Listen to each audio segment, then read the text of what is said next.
പരിശുദ്ധനായ ദിവനാസ്യോസ് തിരുമേനിയുടെ 92-ാം ഓർമ്മ പെരുന്നാളിൽ സംബന്ധിക്കുമ്പോൾ എൻ്റെ മനസ്സിൽ ഓടിയെത്തുന്ന ഒരു ചിന്ത ഏതാനും നാളുകളായി പറഞ്ഞുകൊണ്ടിരിക്കുന്ന ഒരു ചിന്ത തന്നെയാണ്. അത് നാം മാതൃകയാക്കേണ്ട അദ്ദേഹത്തിൻ്റെ സഭാ ജീവിതമാണ്. സഭയ്ക്ക് 2 തലങ്ങളുണ്ട്. ഒന്ന് സഭയുടെ കൗദാശിക തലമാണ്. രണ്ടാമത്തേത് അതിൻ്റെ സാമുദായിക തലമാണ്. പലപ്പോഴും നാം പരിശുദ്ധ ദിവനാസ്യോസ് തിരുമേനിയെക്കുറിച്ച് സംസാരിക്കുമ്പോൾ അദ്ദേഹത്തിൻ്റെ സാമുദായിക തലത്തിലെ നേതൃത്വമാണ് എംഫസൈസ് ചെയ്യുന്നത്. അത് അങ്ങനെ പ്രസംഗിക്കുക എന്നുള്ളത് മാത്രമല്ല, ഈ ആധുനിക കാലഘട്ടത്തിൽ സഭയ്ക്ക് അല്ലെങ്കിൽ സഭയിൽ നേതൃത്വം നൽകുന്ന നാം ഉൾപ്പെടെയുള്ളവർക്ക് അത്തരത്തിലുള്ള ഒരു ഡൈവേർഷൻ ഉണ്ടായിട്ടുണ്ടോ എന്ന് ഞാൻ ഭയക്കുന്നു. സാമുദായിക തലത്തിന് പരിധിയിൽ കൂടുതൽ നാം എംഫസൈസ് നൽകുകയും കൗദാശിക തലത്തെ ആ തലത്തിലേക്ക് കൊണ്ടുവരുവാനായിട്ട് സാധിക്കാതെ വരികയും ചെയ്യുന്ന ഒരു പ്രതിസന്ധി സംജാതമായിട്ടുണ്ട് എന്നാണ് എനിക്ക് തോന്നുന്നത്.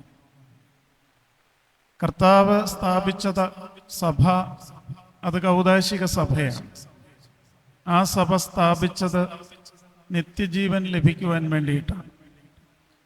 ആ കൗദാശിക സഭയെ താങ്ങി നിൽക്കുന്ന സംവിധാനമാണ് അതിൻ്റെ സാമുദായിക തലം. ഇതിൻ്റെ രണ്ടിൻ്റെയും ഒരു ബാലൻസ് നഷ്ടപ്പെട്ടു പോകുന്നു എന്നുള്ളത് ഒരു പ്രതിസന്ധിയായി നാം ഇന്ന് അഭിമുഖീകരിക്കുന്നു. പരിശുദ്ധനായ ദിവനാസ്യോസ് തിരുമേനിയുടെ മാതൃക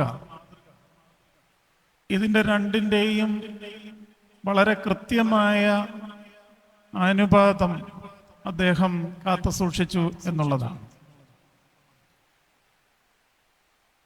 സഭയുടെ പ്രാർത്ഥനകളും ആരാധനകളും കൂദാശകളുമൊക്കെ നാം പാലിക്കുന്നുണ്ടെന്ന് പറയുമ്പോഴും അത് ഒരു അനുഷ്ഠാനത്തിൻ്റെ തലത്തിലാണോ നിൽക്കുന്നത്, അതോ അതൊരു അന്തരാത്മാവിലേക്ക് പ്രവേശിച്ച് നമുക്ക് നിത്യജീവന്റെ അനുഭവത്തിലേക്ക് നമ്മെ നയിക്കുന്നുണ്ടോ?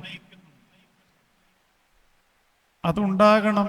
എങ്കിൽ മാത്രമേ സഭ അതിൻ്റെ പർപ്പസ് മീറ്റ് ചെയ്യുകയുള്ളൂ എന്നാണ് എൻ്റെ വിചാരം. അതിൻ്റെ അർത്ഥം അതിൻ്റെ സാമുദായിക തലം വേണ്ട എന്നുള്ളതല്ല.